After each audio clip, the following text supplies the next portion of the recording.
Hi, everybody. We are going to talk about clairs. First of all, welcome, Lisa Fry, My Mystical Life. We're going to talk about clairs and spirituality and a couple of the odd things that people don't realize. So first, let's start with what people don't realize. If you're watching this, you're an intuitive. Congratulations, it's a girl, and you're intuitive now. Everybody on the face of the planet is an intuitive. We have survived as a species because we're intuitive. It wasn't, let's sacrifice so many people to eating nightshade. People discovered that these were issues, and it was an intuition. We went, maybe we ought not do that, and followed our intuition on what we ate, what we didn't eat. And of course, if we saw somebody get sick, we're not going to do it then either. But it was through the shamans that helped ferry people through life back in Paleolithic times that really created this belief system that we are all spiritual. And unfortunately, I have to say that back in the time when that closeness to spirit was still available to every single person, people believed that they were all very closely attuned to nature and spirit and everything. As time went on, we stepped away from that belief system and moved to a more intermediary kind of belief system where we had to go through somebody else to be connected to source. It was drilled into us from a very young age. At least I know, even though I wasn't raised in a very religious household, I know that it was within our household that and stuff like this was bad. You went to church if you wanted to connect to God. And that's what we are talking about, is the divine energy, the divine spark. Spirituality. Who doesn't want that closeness? And in no way am I diminishing the connection to God through going to church either. That has its own place, there's people that enjoy that, and there's people that enjoy standing out in the grass and communing with nature. So all of these things are valid. But if you're watching this, you're divine, because every single one of us are. If you are watching this, you're an intuitive, because every single one of us are. So what we're going to do today is talk about what kind of intuitive are you? This is probably the most requested information that I get. For whatever reason, my guides impress upon me what people's clairs are. And I love that aspect of what I do. But one thing only brings on more questions. So if I'm doing readings and I'm like, oh my goodness, you're so dynamic and you have this and you have that, then it goes into, well, why am I not noticing this? Why am I not seeing that? Why am I not experiencing what you say exactly I should experience? I vibrate different than another person vibrates, and they vibrate different than another person. It's our own energetic fingerprint. So what I may experience in a clair may not necessarily be what you experience in a clair. This makes us all incredibly unique and able to pick up information for somebody that another person might not be able to. So it's great that we are not all cookie cutter. I absolutely love that we're not all cookie cutter. So as we go forward on this, I want you to know that there are a few things that may be more difficult to learn intuitively, but there isn't anything that I don't believe you can learn. You're going to find that you have one or two clairs that's going to be more pronounced than other clairs, and they may be more difficult to bring across, but you may experience them every once in a while. There's nothing wrong with that. There is no need for you to be perfect at everything. And when it comes to intuition, just let it happen. Let it be perfect for you. Not what someone says you need to experience, but what's perfect for you. So with that, let's step in and talk about the clairs. We're going to start with the big two. Clairvoyance. If you've watched the movie Medium, or the program Medium, and watched Alison Dubois as she walked through her day talking to dead people, I can tell you that I know there's some people that do this. Okay, I know that there are some people that don't exactly see it like Hollywood does, but there's an awareness of never being alone. Clairvoyance is not Hollywood. I mean, some people go through and feel as if they're getting images, and it just doesn't happen that way, I guess is the best way to put it. I wish I could say it did, because I was so disappointed when it didn't work that way. I thought, wow, I'm going to develop this. I'm going to get in tune, and I'm going to see all sorts of cool stuff. And what I discovered is my clairvoyance doesn't work that way. Your clairvoyance may not work that way. It may work that way. It's so individual to every individual person that it can be kind of frustrating. My clairvoyance is very much, I will get a feeling that I had an image. You may get colors, you may get shapes, you may get faces, and it may come a little bit at a time, or it may come in floods of information. Everybody's different, but it is definitely an impression of an image. Some people see it as if pictures. If I know if I'm doing mediumship, I'm shown more photographs, or if I'm doing Akashic records, I see more photographs of a moment than anything else. But if I'm doing regular intuitive readings, I get colors and shapes and just impressions. Now that's the way it works for me. It may work for you where you get a movie. It may work for you where you just get impressions, and that's okay. You don't have to see clear pictures to be clairvoyant. We are all individuals. Clairvoyance is probably the biggest, most talked about clair that's out there. You can hear more about it in the media and all that. I don't know if it's just easier to say. I don't know. I have no idea. But it is the one that people are like, but I wanted to see. It's not everybody's main gift. So I don't want you to go into this with preconceived notions of I'm going to do X, Y, Z. Because what's really funny is when we do that, our guides go, let me show you. It is, it's a practice. We are always working and practicing on things. And if you want to be an efficient clairvoyant, then you practice it. You practice asking for guidance through images. Great way to do this is in meditation. Each one of these clairs will be relevant to meditation. So a clairvoyant will have really good images within meditation. A clairaudient will hear more during meditations. And we'll go into this as we go along.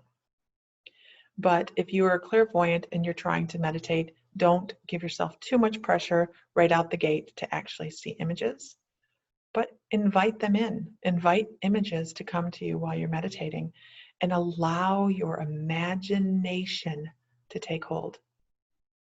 When I do guided meditations, you will hear me say, in your imagination, because that is where all of our past, present, and future moments are logged, and they're all happening right now.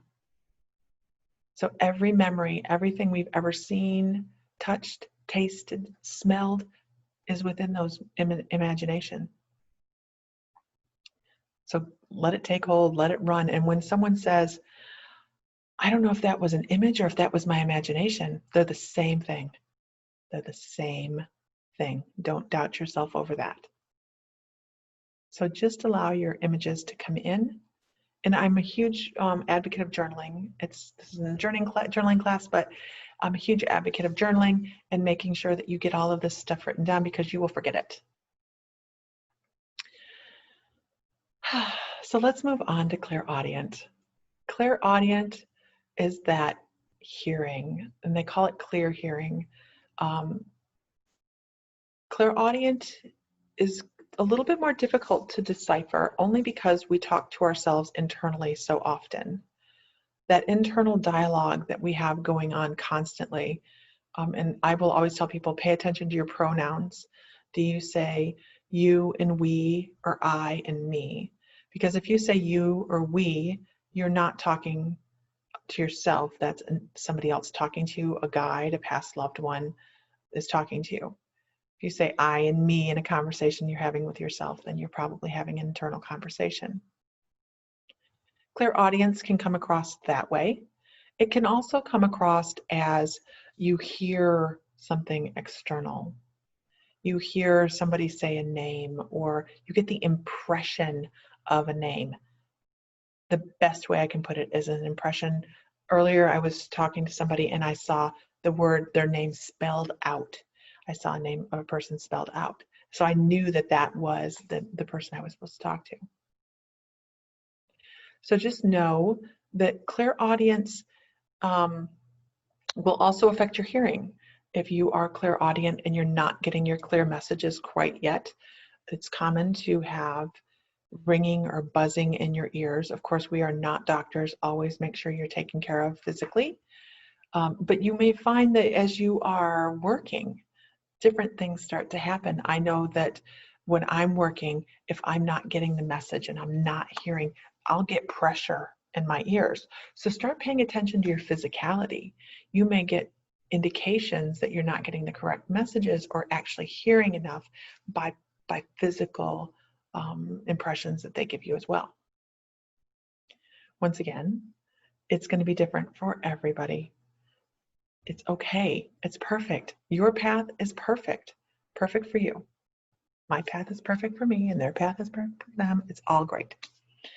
So the other thing I want to say about this is when you first start out, you're first opening up, you're first starting to develop something like clairaudience, and you're laying in bed in the middle of the night, it is not uncommon to act like a lighthouse and have energies trying to communicate with you to get you to hear them. It's not uncommon to hear disembodied voices in the middle of the night. This is one thing I hear a lot of, and I've had happen myself. But the other thing I can say about this is when we are opening up and they're really trying to impress upon you that you're spectacular, after a while they start to draw back, because on the other side they think, well, we've given you enough evidence, you paid attention, you heard us, you saw us, you knew we were there, you should have the self-confidence to move forward now. And then they start to draw back. So if you do have a surge of things like that, and then they step back, don't worry about it. It's not you losing anything. It's just your guides going, look it, we gave them a bump and now they're ready to go. It really is kind of disturbing when you're first starting out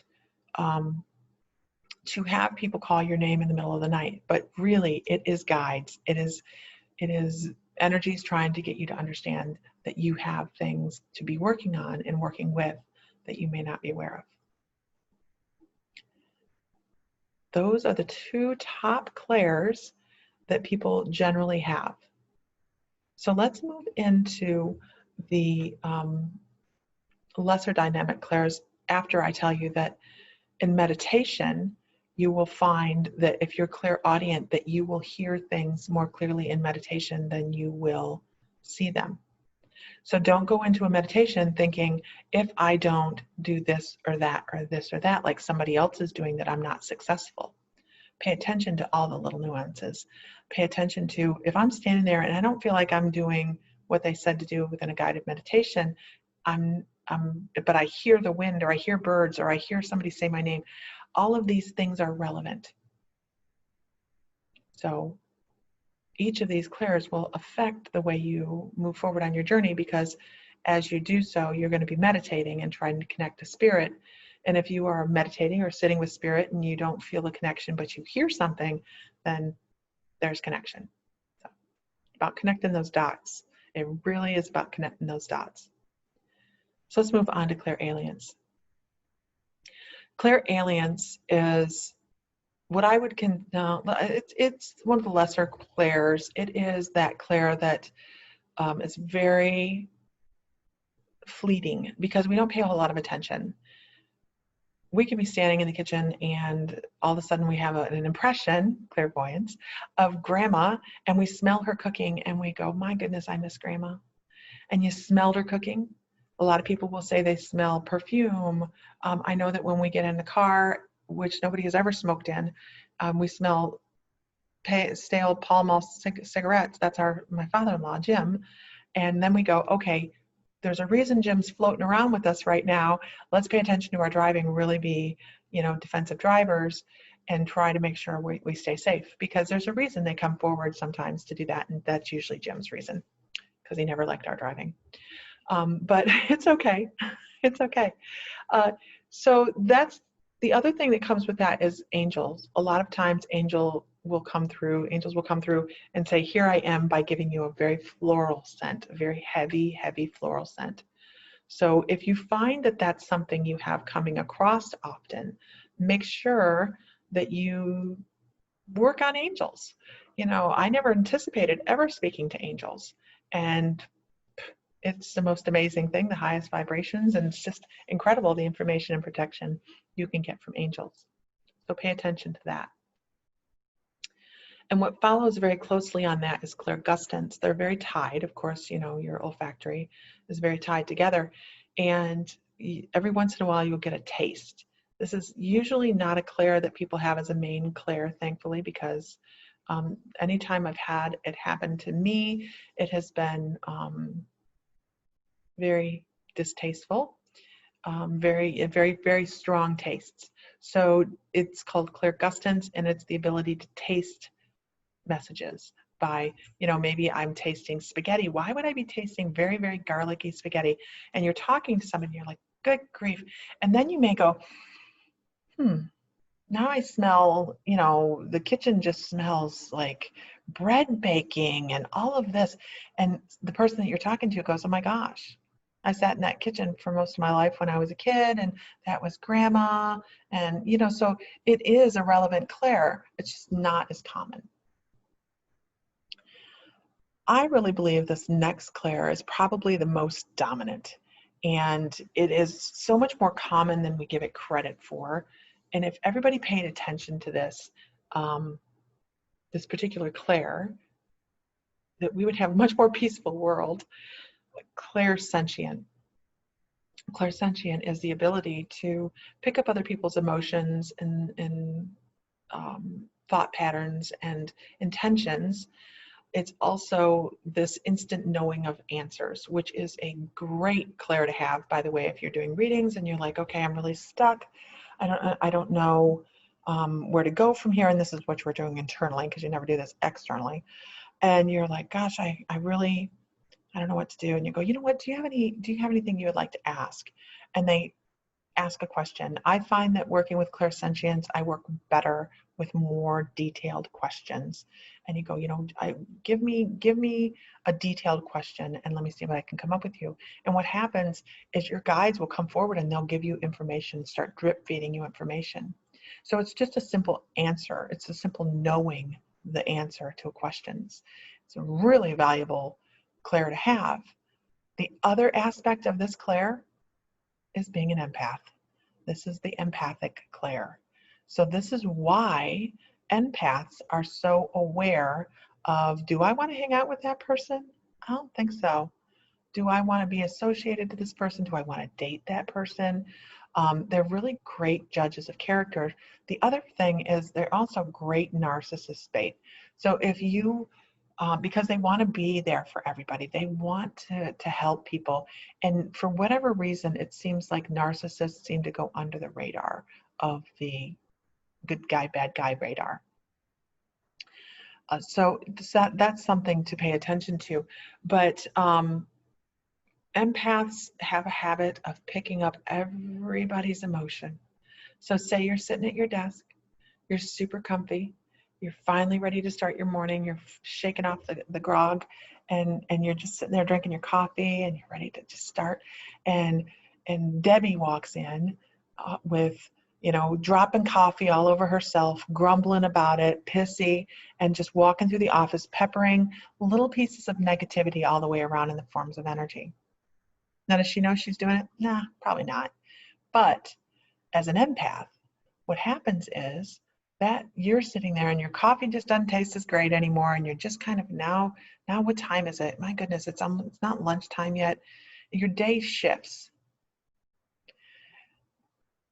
Imagine now that you have an office of 10 people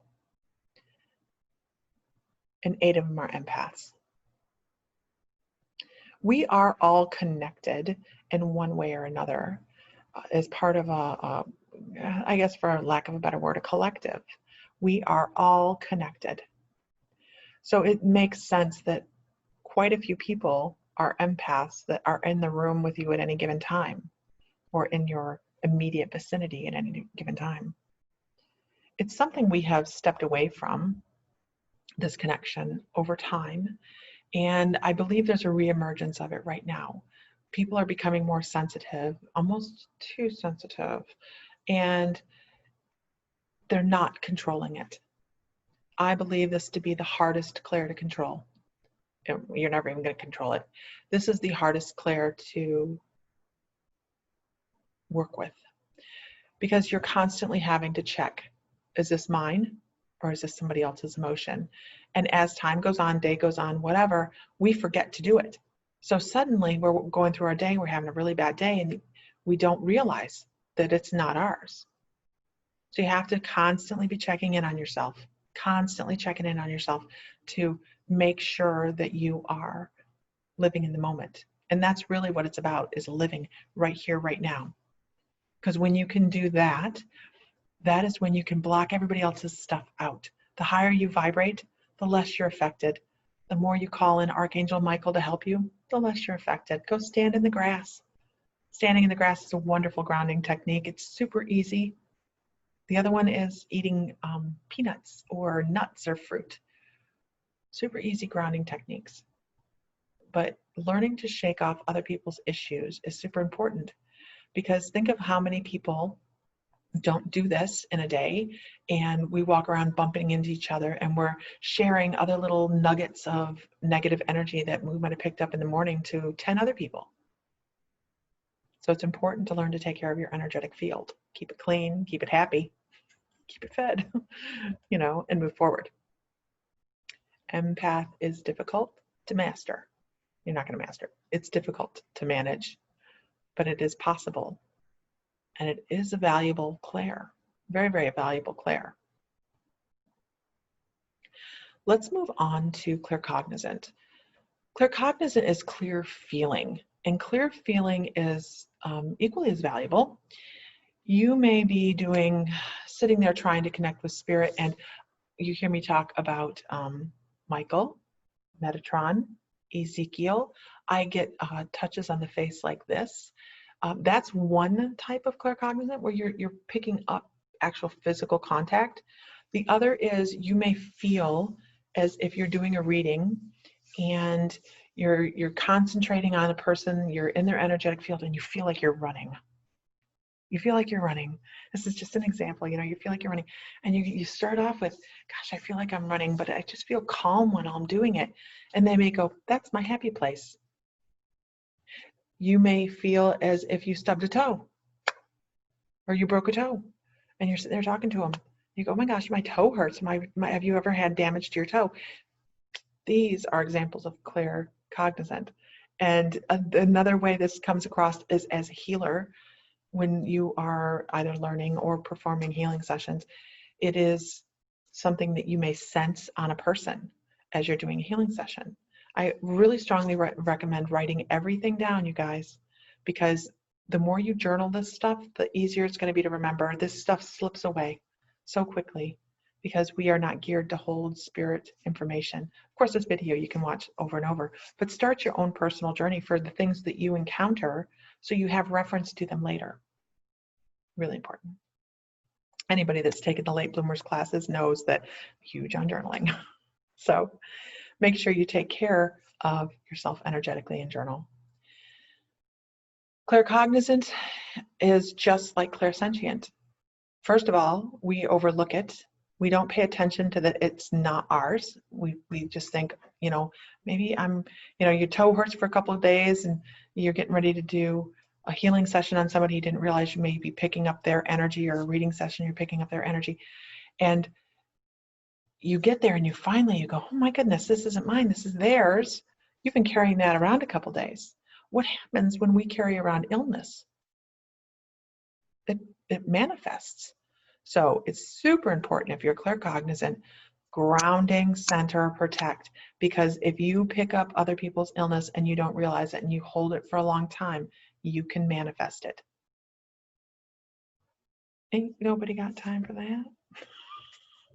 Just take care of yourself. There are a lot of energetic things that we deal with on intuition. The very first thing is take care of yourself, ground, center, protect. We will be going through those classes next month. We'll be going through them in detail.